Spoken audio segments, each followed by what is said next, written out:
Guys, for today's video, i-share ko to sa inyo kasi hindi naman sa nangailangan ako ng pera. But I wanted to share this experience with you regarding Atomic Cash. Okay, so bakit ba ako nangutang? Well, meron kasing nangailangan ng pera.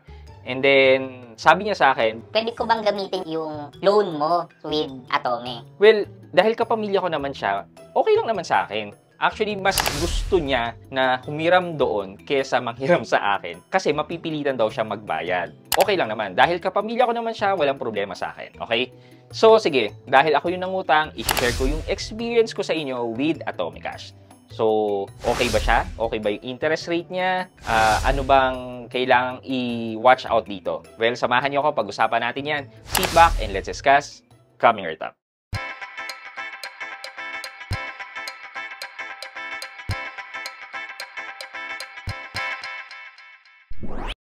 Hi guys, this is Pat and you're in Pat Quintos Review TV. So if you're new in my channel, I do reviews about personal finance na meron akong experience at ginawa ko na yan ng videos and playlists na makikita nyo dito sa taas at kung bago ka dito sa channel ko, you may want to consider subscribing to my channel. Okay, so guys, before we proceed sa mga tanong na yon kung okay ba yung Atomic Cash, may dapat ba tayong gawin, tingnan, whatsoever, so punta tayo sa website ni Atome para makita natin yung details about Atomic Cash. Ayan, so atome.ph, scroll natin dyan since hindi naman tayo mag-Atomic Card ito, Atomic Cash. So sabi dito, get cash loan up to 50,000 pesos. Pero ang weirdo, yung logo niya ng Atomic Cash is RP. RP is rupee. Alam ko ibang currency to eh. Ang weird lang. Sana ginawa nilang peso. Ayun, get cash loan up to 50,000 pesos daw. Okay. Pero yung limit ko dito, hindi naman siya 50,000 pesos. Nasa 10,000 pesos lang. Give yourself a boost with Atomic Cash. At ultra low monthly interest rate, it's never been easier to fund the things that matter. Okay. Fast approval via your registered Atome account. Competitive monthly interest rate starting from 1.75%. And stretch your dollar with flexible repayment up to 12 months. Sana man lang inayos nila yung yung website nila kasi hindi naman tayo dollar, peso tayo eh. Learn more. Paulit-ulit. Pero guys, 1.75%, okay ito kung 1.75% nga. Pero hindi naman ganito yung yung nakuha ko. And sabi dito up to 12 months. Up to 12 months pa talaga. Fast free application. Anong fast? Wala daw kuskus balumos. Who is eligible? Registered Atome user with a past in-app transaction. At least 18 years old with a valid PHID. Okay. And has a bank account. Okay. Atomic Cash applicants are currently available on an invite-only basis. To register your interest, apply on the Atome app. Let's move on. Wala na tayong ibang makikitang details dito. So, punta na tayo dun sa Atome app. Okay, so ito na, nabuksan ko na yung Atome app. Okay, kung makikita nyo dito sa app, available limit ko ay 10,000. So, from the first time na na-receive ko itong Atomic Cash up to now, hindi pa actually ako humiram kasi may interest kasi. Meron akong ibang mga loan service na may walang interest. Though ito, tingnan nyo yung card, ginagamit ko yung card. Ang natira na ng spending limit ko dito is 1,957 for 13,000. So ito, ginagamit ko to monthly talaga.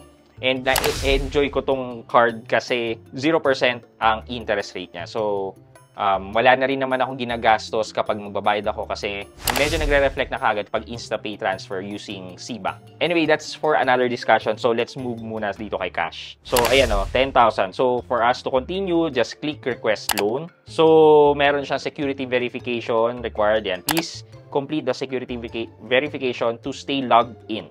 Yan, click verify me. Ayan, so facial verification to. Ayan, no face detected. So, yeah. So kailangan daw natin mag-blink for liveness check. Ayan, and then i-enter natin yung amount. Ayan, so 10,000.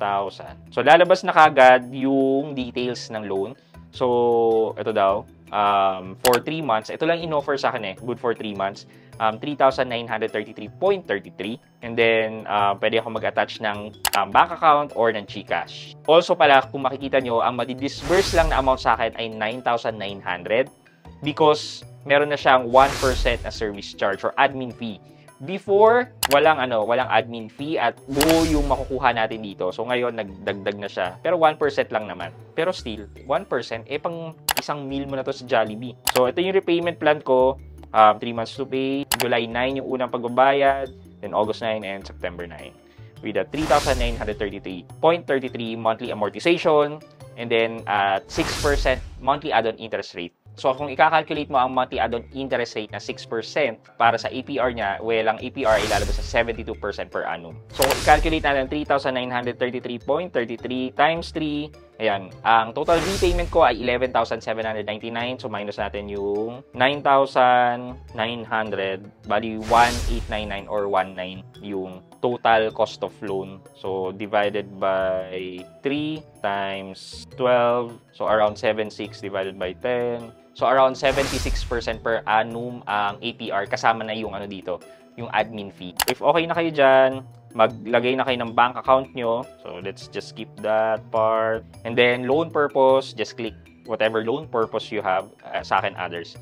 And then ito na yung processing niya. So 9,900 lang yung madidisburse sa akin.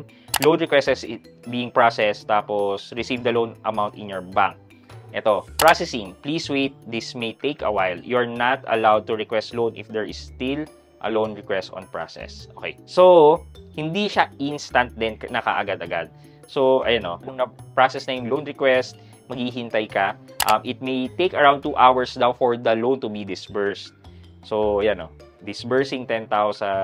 And then, nag-check ako sa aking account. Wala pa rin. Yan. So, basically, wala. And then, naghintay naman ako after 2 hours. Actually, wala pang 2 hours eh. Kulang-kulang 2 hours. And yun, pumasok na dito sa aking BPI account. Ayun o, kung makikita nyo nakalagay, partner transfer amount 9,900. So far, so good. Okay naman. Medyo kinabahan lang ako nung una kasi hindi automatic agad. And sabi doon, if the disbursement takes longer than 2 hours, you should email daw si Atome. Eh, sabi ko, yun yung ayokong mga problema, yung matagal yung disbursement. So, para maghahabol ka pa na umaandar na yung araw pero hindi mo pa nakukuha yung loan mo. Yun yung ayoko. So, yun yung kailangan yung i-watch out. Kailangan nyo ring tingnan kung kailan kayo maglo-loan, kung anong oras at saka anong araw. Well, ako, ni-loan ko to ng Saturday ng gabi or madaling araw. Possible na kaya tumagal, walang tao sa opisina ni Atome to verify yung loan or what. Or either merong tao man, skeletal lang sila, di ba? So, I would rather suggest na if you're going to take a cash loan with Atome, you do it during weekdays and during business hours. As much as you can. Para hindi rin kayo kakaba-kaba kung madedelay ba yan ng 2 hours or more than 2 hours. At least kung pasok within the business hours and weekday siya, well, merong tao na titingin agad. So far, so good.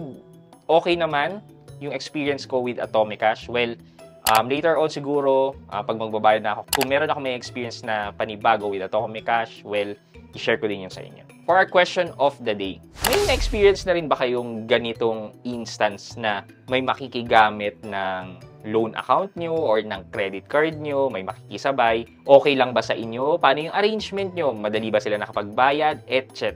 Let me know sa comment section sa baba kung ano yung experience nyo about makikiride sa loan, makikiride sa credit card, etc. And may chance kayong manalo ng 1,000 pesos sa ating weekly GCash giveaway. And syempre, huwag niyong kalimutan maglagay ng hashtag Road to 100k sub para sa chance yung manalo ng cellphone sa ating monthly cellphone giveaway until we reach the 100k subscriber milestone. And abangan nyo, meron tayong pa-surprise once we reach the 100k subscriber milestone. Yun lamang po for today's video, but before we end this video, mag-shoutout po muna tayo at shoutout kay @Janelli539. Sabi niya, medyo mahaba, ito na lang.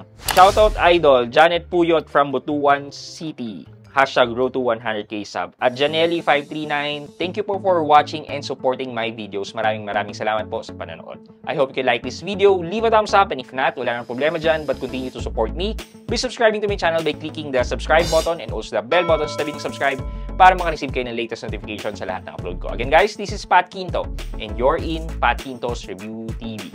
Bye-bye!